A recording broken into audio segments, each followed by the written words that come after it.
പത്തനംതിട്ട കോന്നി ഊട്ടുപാറയിൽ കാട്ടുപന്നി ആക്രമണത്തിൽ യുവാവിന് പരിക്കേറ്റു. സഞ്ജു സാമിനാണ് പരിക്കേറ്റത്.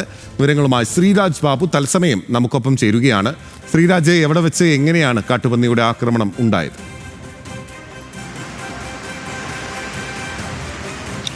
ബിനിൽ, പുലർച്ചെ 2 മണിയോടുകൂടിയായിരുന്നു കാട്ടുപന്നിയുടെ ആക്രമണം ഉണ്ടായത്. സ്വന്തം വീടിന്റെ മുന്നിൽ വെച്ചായിരുന്നു ഇത്തരത്തിൽ ആക്രമണം ഉണ്ടായത്.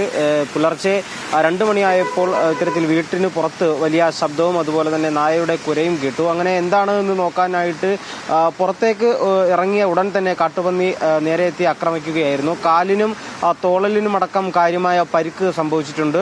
ഉടൻ തന്നെ ഈ വീട്ടിലെ അമ്മയും അച്ഛനും ഇറങ്ങി വന്നപ്പോൾ സഞ്ജു സാം ഇതണക്ക് പുറത്ത് വീണ് കിടക്കുകയായിരുന്നു. കാട്ടുപന്നിയെയും ഇവർ കണ്ടു. എന്തായാലും ഉടൻ തന്നെ കോന്നി താലൂക്ക് ആശുപത്രിയിലും പിന്നീട് പത്തനംതിട്ട ജനറൽ ആശുപത്രിയിലും പ്രവേശിപ്പിച്ചു.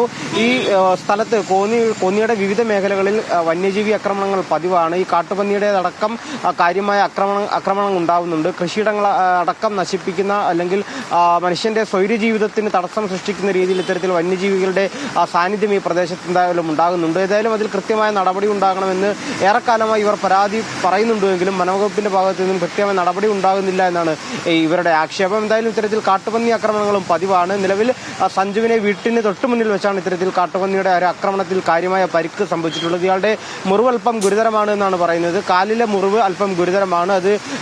അതിനു വേണ്ടിയിട്ട് പത്തനംതിട്ട ജനറൽ ആശുപത്രിയിലെത്തി സർജനെ കാണാനാണ് കോന്നി താലൂക്ക് ആശുപത്രിയിൽ നിന്നും നിർദ്ദേശം നൽകിയിട്ടുള്ളത്. എന്തായാലും പ്രദേശത്തെ കാട്ടുപന്നിയുടെ സാന്നിധ്യം തുടരുന്നു.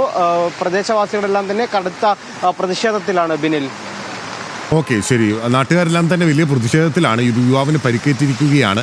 കോന്നിയിൽ തുടർച്ചയായി വിഷയങ്ങൾ ഉണ്ടാവുകയും വന്യമൃഗ ശല്യവുമായി ബന്ധപ്പെട്ടുകൊണ്ട് ആന ചെരിഞ്ഞ കേസുമായി ബന്ധപ്പെട്ടുകൊണ്ട് കോന്നി MLA K. ജനീഷ് കുമാർ നടത്തിയ പ്രതിഷേധം ഉൾപ്പെടെ കണ്ടിട്ടുള്ളതാണ്. അന്ന് MLA പറഞ്ഞ ഒരു പ്രധാനപ്പെട്ട കാര്യം, ജനങ്ങളുടെ ജീവിതത്തെ സ്വസ്ഥമാക്കാൻ, സ്വൈര്യമാക്കാൻ അല്ല വനംവകുപ്പിന് താല്പര്യം, അതിന് മറിച്ചുള്ള അപ്പുറമുള്ള താല്പര്യങ്ങളാണ് എന്ന ആരോപണമാണ് ഉന്നയിച്ചിരിക്കുന്നത്. നാട്ടുകാരും ഇതുതന്നെയാണ് ആരോപിക്കുന്നത് എന്നുള്ളതാണ് മറ്റൊരു പ്രധാനപ്പെട്ട കാര്യം. ശ്രീരാജാണ് വിവരങ്ങളുമായി നമുക്കൊപ്പം ചേർന്നത്.